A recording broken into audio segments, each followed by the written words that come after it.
गोर लगै छी अहाँ सब गोटे के। हम राधा उपस्थित छी एकटा सुंदर सन महेशवाणी गीत लऽ कऽ।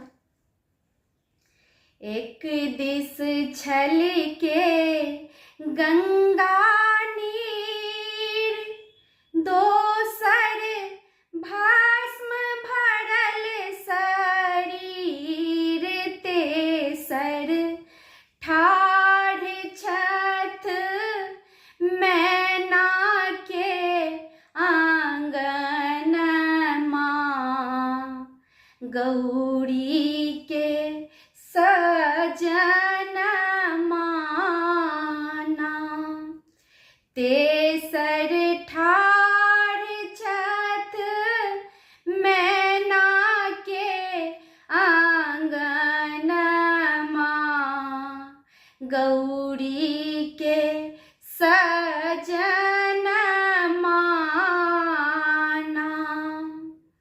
एक हाथ डमरू के डिमकाई, माथे जटा विशाल लहराई, हिनकर भांगक लेल रकटल परन माँ, गौरी के सजन माना।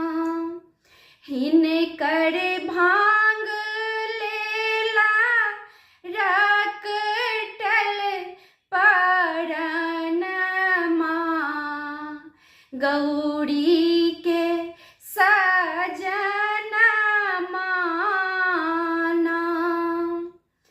अपने बसहा सवार छानी घर ने दुआर, संगहि रखता गौरी के कोन भवन माँ, गौरी के सजन माना। रखता गौरी के कोन भवन माँ, गौरी के सजन माना। नागक लटकल डोर देखू, नमरल हिनकर ठोर देखू, बाघक छाल छानी ओढ़न पहिरना, गौरी के सजन माना। बाघक छाल छानी ओढ़न पहिरना, गौरी के सजन माना।